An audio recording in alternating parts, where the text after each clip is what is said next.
All right, all right. What's going on, tribe? It is good seeing you guys here. We got a lot of questions to get through, so I'm going to go ahead and jump right in it. Yeah, these questions are awesome, and there's a whole bunch of them, so I'm really excited to answer these for you.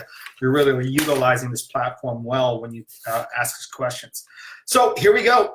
Let's go ahead and start this. First question is from Nick. Nick asks, thank you for your time. Absolutely, you're welcome. I love doing this, Nick.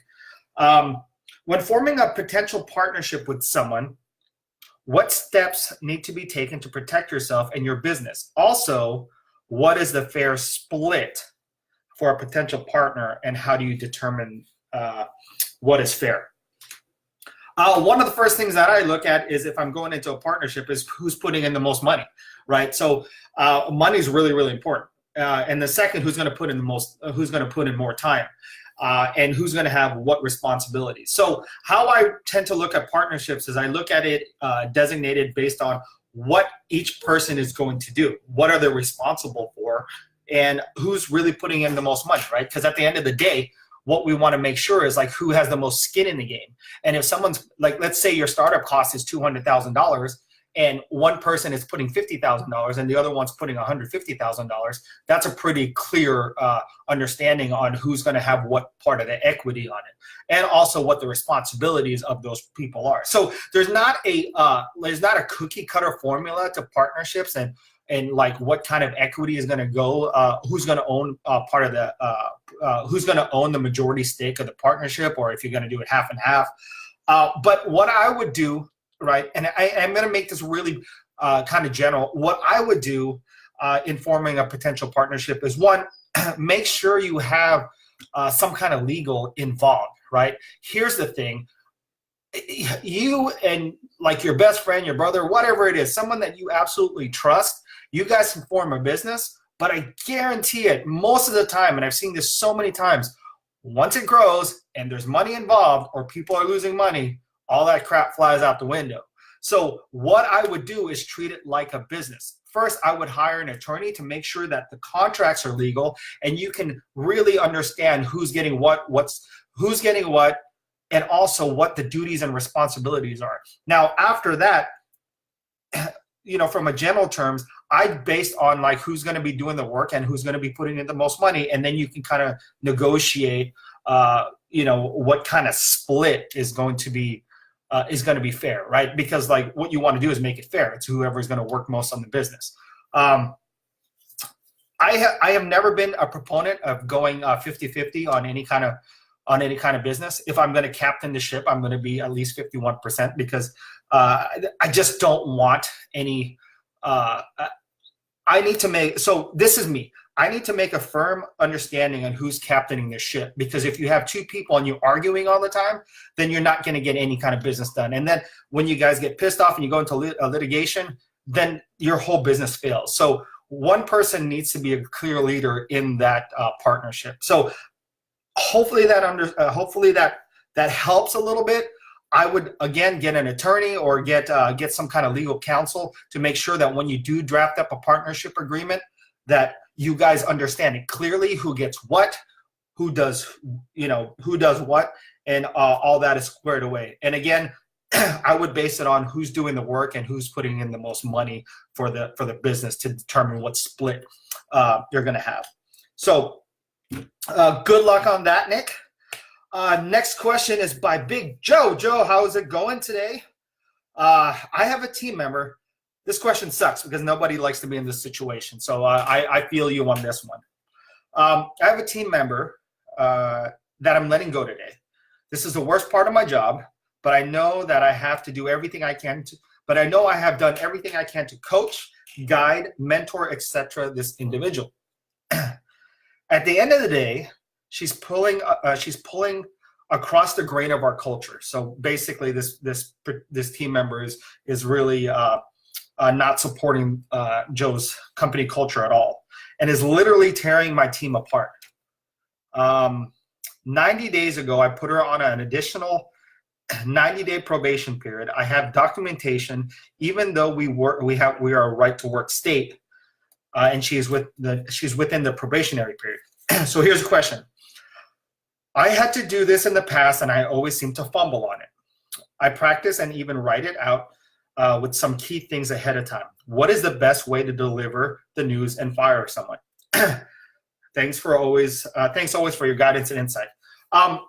Well, I'm assuming that you're probably fumbling because you hate doing this, and it could be nerve-wracking. I don't think anyone likes to deliver bad news to anyone, especially at this magnitude. So, my recommendation, and I have unfortunately had to do this, I don't know, hundreds of times in the past. You just deliver it as clear and as concise as possible. You try to take all the emotion out of it. So like what I try to do is I try to take all the emotion out of it because, it is, because what we do is we start to think about, oh man, how are they going to pay the bills? Oh man, are they going to hate me? Or are they, I don't want to be the bad guy, and you start thinking about them as a person. But what you need to do is take that emotion out of it and understand that what you're trying to do is best for the business, right?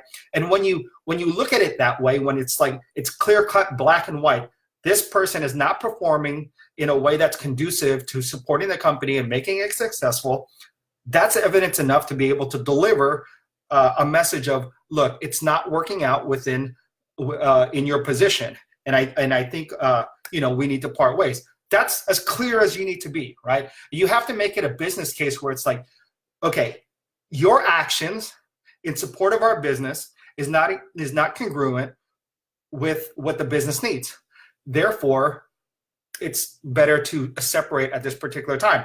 That's it, right? Because what you're doing is you're not making it a good or bad thing. You're just making it, hey, your performance is not conducive to the success of the company. That's it. So you take all the emotions out, and that's how I would deliver it. Make it clear. Don't make it personal. Don't get emotional. Just the facts. That's what you got to do. Just the facts. Just this is your performance. It doesn't align with the business. Therefore, you have to go. That's it, right? So that way, emotions are taken out. It's black and white. Facts are the facts. It doesn't work. Then you guys part ways. It's the same aspect that you do when someone is doing great at the job, right? You don't want to try to get overly emotional with that either. It's they do this job, they do it outstanding, and it supports the business. It's clear. It's facts is facts. So that's what I would do on that, Joe. Good luck. I hate being in that position. I know it's an emotional thing, but you and your diligence and your determination, I know when your company becomes gigantic, you're unfortunately going to have to do it more times than you like. So if you really just kind of take the emotion out of it and make sure that you do it, you just do it based on facts and what the business needs, then it's really not a personal thing, right? Okay, so moving right along. Thanks for the question, Joe. Let's see. Michelle asks, collecting resumes right now for a new hire. Congratulations. When is the appropriate time to talk about pay and commissions? Okay, so you're going to get a lot of different answers from different recruiters on this. Here's my personal opinion on when you should start talking about the commissions or the compensation. And this is the same thing that I instruct my recruiters and my teams to do, right? I talk about it straight off the bat, right? Because the thing is, if their salary needs are $100,000 and your position's offering 60, there is no way they're going to take that position, right? And if they do, there's kind of a problem. So I talk about that off the bat. I mean, quite frankly, people go to work because they need money, right? So I don't know why some recruiters or some other organizations kind of leave that in the back and they're like, okay, don't ask about money up front. But the reason why we're going to work is money. So for me, being upfront with the salary, the commissions, the incentive plans, that's right off the bat. Right? If it doesn't work commission-wise, it's not going to work later on down the road when you're ready to hire the person and get stuck into negotiations of salary. Hit it right off the bat. This is what we offer. We offer $80,000 plus this is commission. Are you okay with that? Is that something that you're okay with? Okay, fantastic. Let's move forward. And every step of the negotiation process, every step of the interview process, So if we decide to move forward with this, $80,000 plus this incentive plan, are you still good with that? You said you were good with that at the beginning. Are you still good with that now? What that basically does is when it comes to the offer, they're not going to, you're not going to get a counter from them in, oh, I need $100,000 more, or I need $20,000 more. They agreed every step of the way, the $80,000 plus the incentive is going to work. So that we call that close. You close that particular candidate down on the salary the whole entire way through the interview process, so you don't have a counter at the end when there's an offer there. So so again, right off the bat, I would talk about salary and I would talk about commissions. Cool. All right. Next question is from Lisa. First, real hiring. It's part-time, but weekends and maybe evenings. Is it better to take one, train the first, then the second? Would it be better to do it together for a bridal consultant? Okay, Lisa has 2 questions. That's number 1. It depends on your time, right? It depends on how much time you have. And I'm just putting myself in your situation. I don't have exorbitant amount of time, and my managers don't have a lot of time either. So if we have the budget and we have the ability to hire 2 people off the bat, I'd hire them, start them in a training process. A lot of people do this when they do a lot of similar position hires. Let's say call center positions, inside sales positions. They hire multiple same positions, and they put them in a training program, and then they let them out. I mean, like Enterprise Rent-A-Car does that. They take a whole bunch of people and they start them on the same day, and they go through a whole entire training program, and then they go out to their respective branches. I would do that because there's a lot less redundancy. It saves you time. And quite frankly, it saves you money because you should be doing something else that doesn't really involve their training. However, if the budget doesn't work and you need to onboard one, and then you have the budget for depending on how you guys set up your headcount budget. Like, let's say you started this month and then you'll have the budget for the second month, then, stagger them. Also, depends on the level of demand your business have. If you can get away with one person right now, so you can reduce costs and you don't have to bring on another headcount until it's going to start to pick up because the wedding business has probably seasonality, then I would do that. So it really depends on the budget. But if you throw budget aside, I'd start them at the same time. So you're not training 2 people at different times. So I like to be more efficient with that. But if budget was not the case, then that's how I would approach it. Okay. Let's see. Okay. Second question. I own a bridal store. Some brides wait 14 weeks until their dresses come in. How many reaches? I'm assuming this is how many calls you make to them. Do you feel is perfect during the time to keep them in the loop and provide excellent customer service? Other brides buy that day and are gone. How many reaches after to get referrals, if more than one? Okay, so let me kind of just read through this question really quick. I think, okay, so I'm just putting myself in a situation where a lot of times when I look at these questions, I put myself in a similar situation. Let's say, I don't know. Let's say I'm looking for a custom suit that's going to take 14 weeks, or I'm custom caps and I'm looking for 14 weeks. So it's kind of, it's not the same, but it's kind of the same.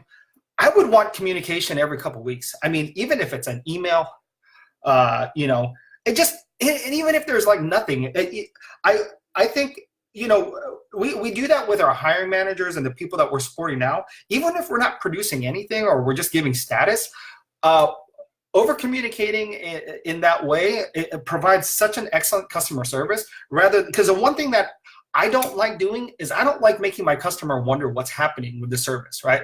The last thing I want to do, because I don't like it either, right, is the last thing that I want to do is think, hey, what happened? What's going on with that, right?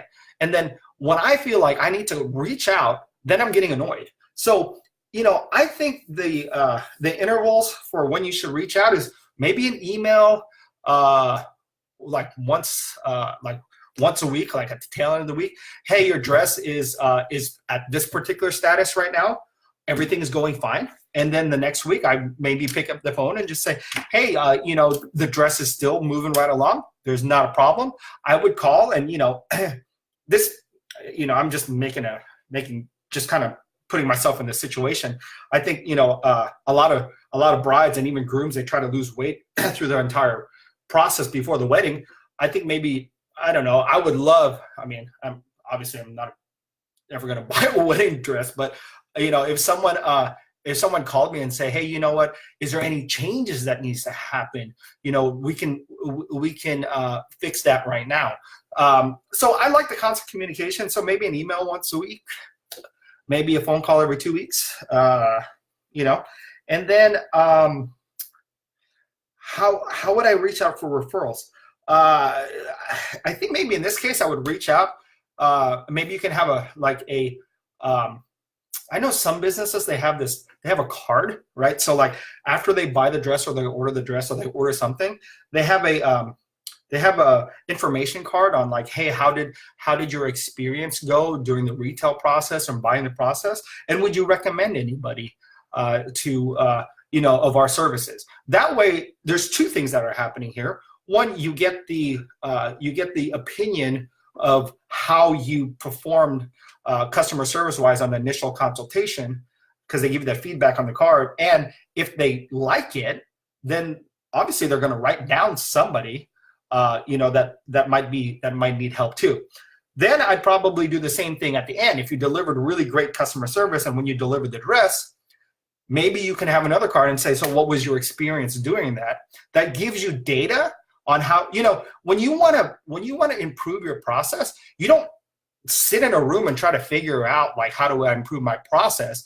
Or like what are some of the problems are. You actually go to your customers and say, hey, what could we do better? Then you go back in the room and try to figure that out. So that's kind of cool data. If like at the end of the process, when you deliver the dress after their 14 weeks, maybe you can have a card and just say, how was your experience? Would you rate it? Make it easy. Would your, 1 being you suck and 5 being it's fantastic. What would you rate it? Would you recommend anyone else? If so, provide the name. And then that's an easier and more gentle way to get the referral. Plus you get the feedback on how you're doing from a customer service delivery standpoint. Cool. All right. Aiden, what's up, my man? Hey, Paul, Happy New Year. Happy New Year to you. I'm looking for private investors, lenders for a fantastic property investment available now.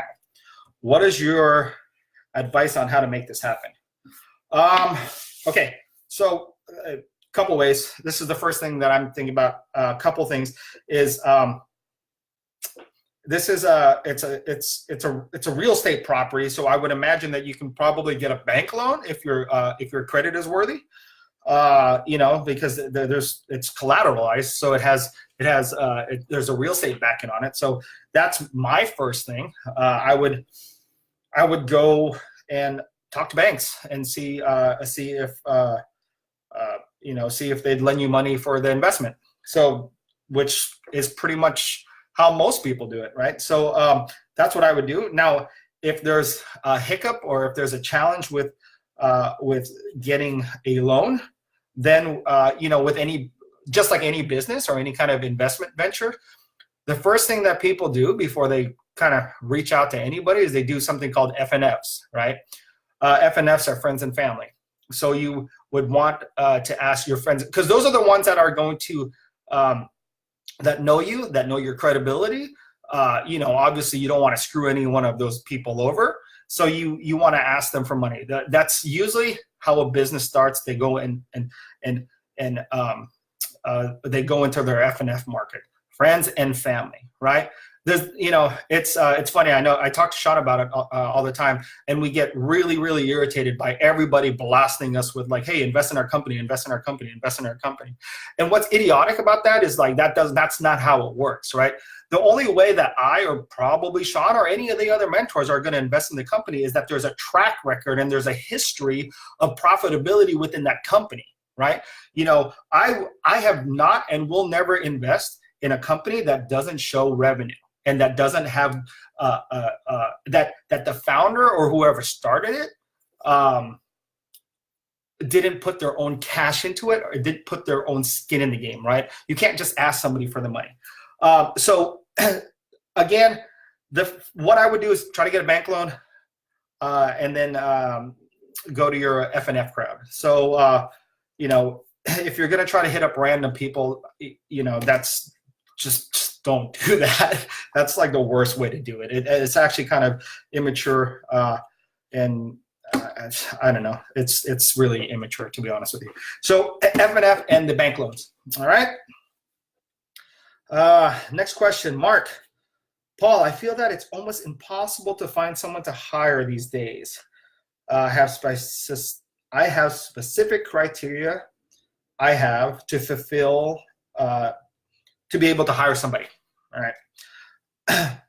All very clearly stated in my help wanted ads, yet 2 of 43 resumes I received actually fit their criteria.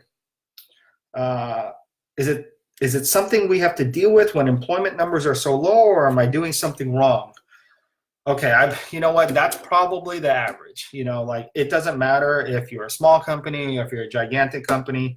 You put a posting out on a help wanted ad or any of the job boards like Monster, Indeed, Dice, any of those job boards, anywhere around, Glassdoor, whatever it is, you're gonna get resumes that don't fit. You know, that's why there's so much. That's why you know, hiring and recruiting is so difficult, because like people are throwing resumes at us and we have to go through the resumes.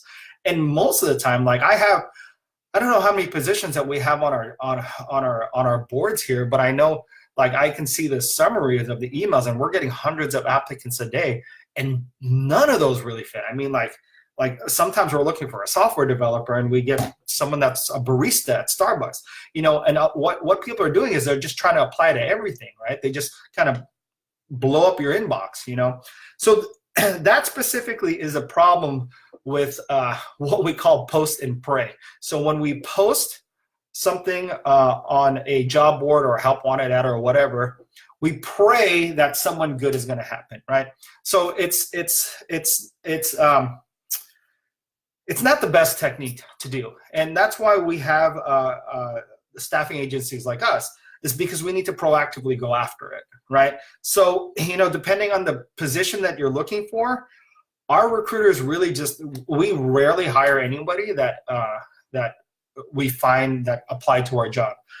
Generally, what we're doing is we're going after them, right? So, like, you're right, unemployment is really, really low. So most people are gainfully employed. Most people are not actively looking, but almost all people are willing to hear about an opportunity. So what we do, and I'm just kind of giving you the tactics that we do, and most staffing companies, is we have to call out. We get on LinkedIn.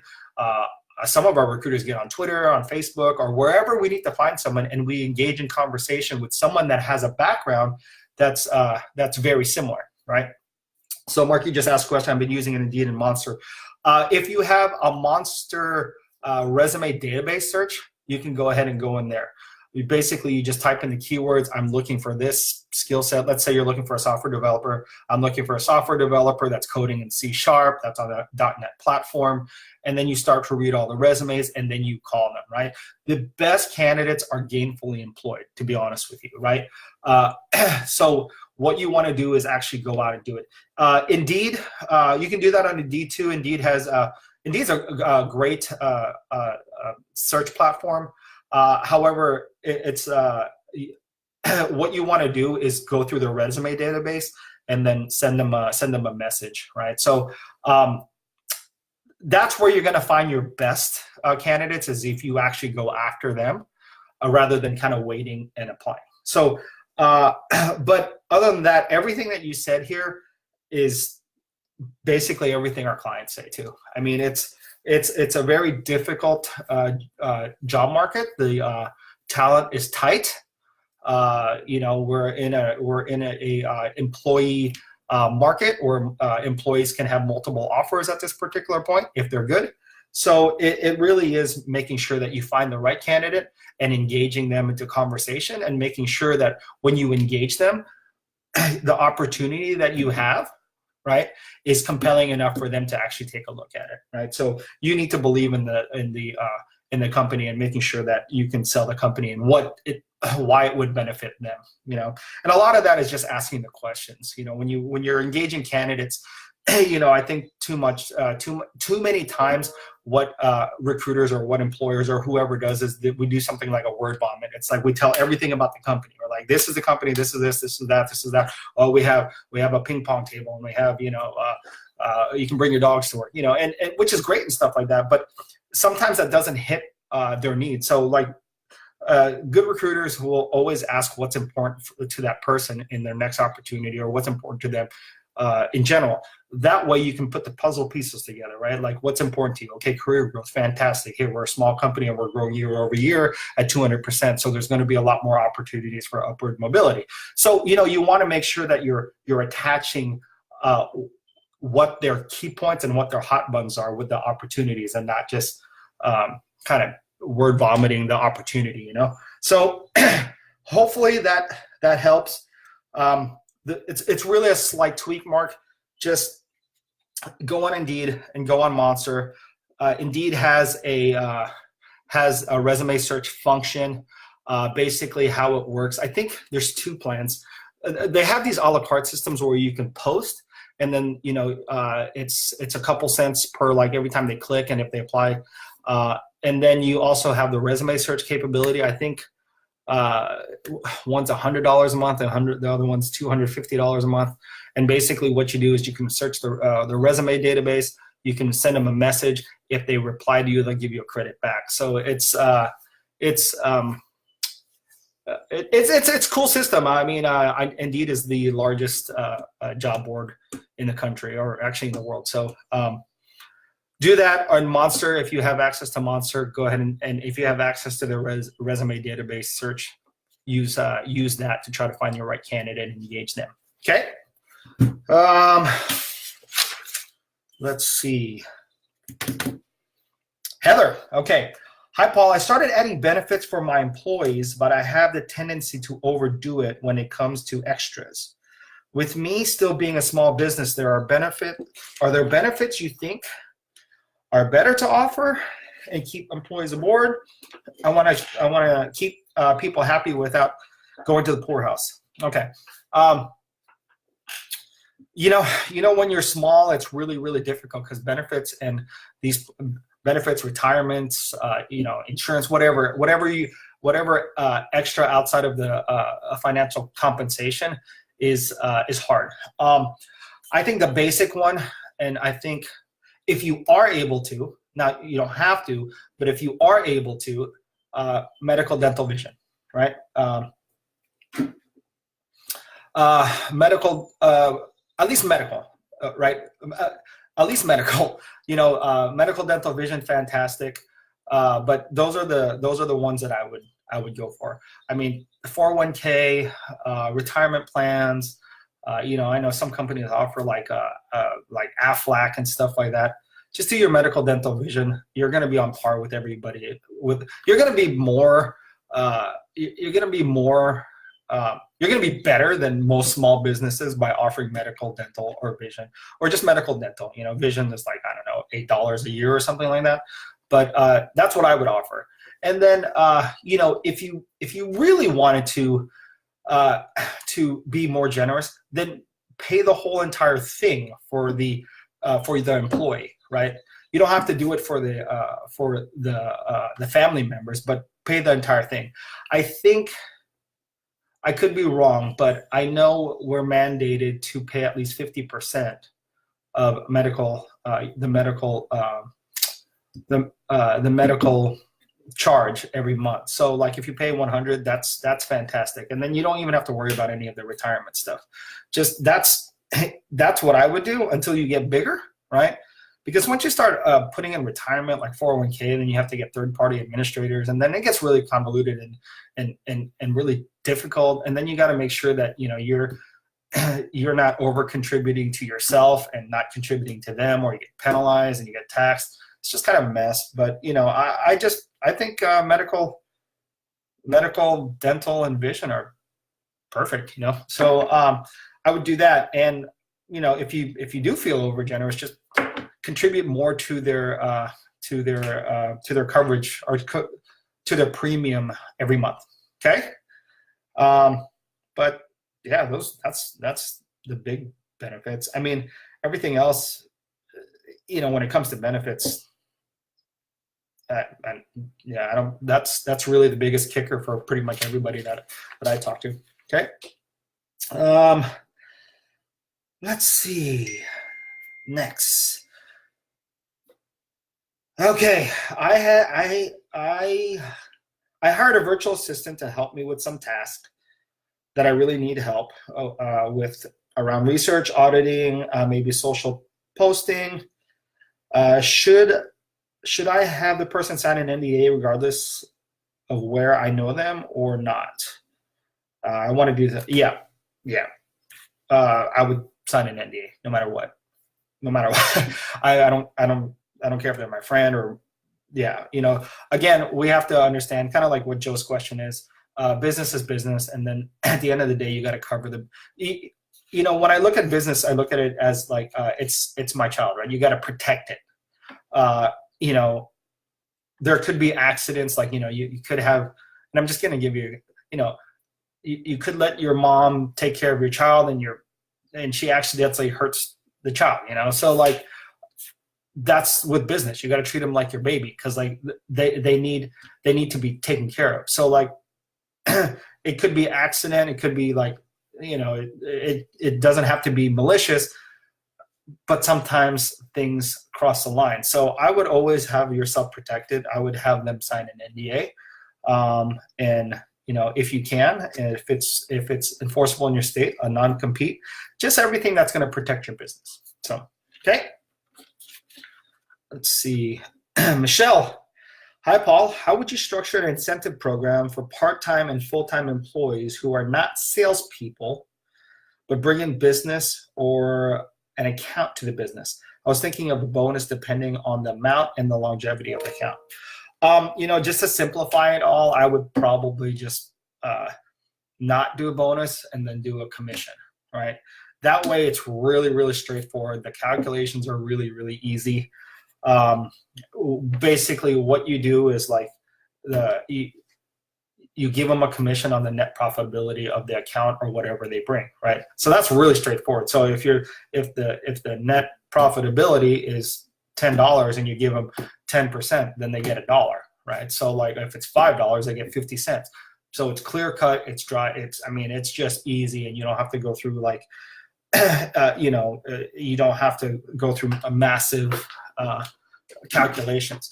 Now, if you do want a bonus plan, it's really important first, when you do incentives like this, is to make sure that you incentivize them enough so they're excited about achieving more, but you want to make it shallow enough to so it doesn't like impede your business, right? Because you still need money to operate. Now, I've seen a lot of companies that a lot of other entrepreneurs and a lot of other smaller businesses that I've coached in the past, they like to give a lot of incentive, but then what it does is it cuts into the profitability and it doesn't allow enough cash to run the business. So you have to make sure that you're structuring the compensation or the incentive plan correctly. Now, if you want to do bonus, you want to make sure it gets a little bit tricky, and the reason why the bonus gets a little bit tricky based on how you worded it is like the amount and the longevity is that, let's say that this person brings in 5 different businesses, right? And all those 5 different businesses have different profitability levels, right? So like, one client might bring you $1 million a year, another client might bring you like, $100,000 a year, right? So, but if you look at it like just face value as numbers, and you have someone that brings in like, 5 businesces that bring in $100,000 a year, and you're over bonusing them just because they had 5 business, like you have this tier target where they bring in 5 businesses and they get $2,000, right? So you want to make sure that each business that they bring in has if you have a way to make sure that you take the whole entire average and blend it, then you can really figure out what bonus plan that you have. So, you can do it in like, okay, well, if you bring in 5 clients, you get $2,000. You bring in, you bring in 10 clients, you get $5,000 or whatever it is. So you might want to do a bonus from that initial number of accounts that they bring in. And then you might want to do a bonus on the secondary bonus is how long the client stays with you, right? If they do 6 months, they get a bonus. If they do, if they do, 1 year, they get another bonus. But again, the bonus structure is a little bit harder because it really depends on, you got to know your budgets a little bit more, and you got to know how much, kind of historically how your clients are performing and what kind of types of clients that you get. But if you want to make it really simple, I would just do a straight commission program, and enough to where they're excited about it. Okay. Okay. Let's see. Next question. Hi, Paul. This is from Ari. Hi, Paul. A company reached out to me based on my LinkedIn profile, and they work with companies to fill board positions. They have a membership fee, but work with you to best present your profile and prepare for the position. They said that the board position pays 10 to 20K quarterly, plus equity in the company and compensation for travel for only 5 to 10 hours of your time quarterly. What are your thoughts on using a company like this? Should I just build my own relationships for a board position? I have never encountered anything like this before, Ari. So I wish I can give you, the right, my advice, but I've never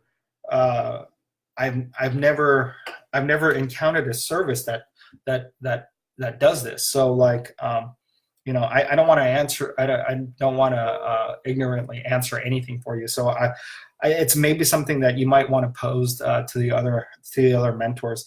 I mean, I'm on board positions, but it's usually because I'm an investor, or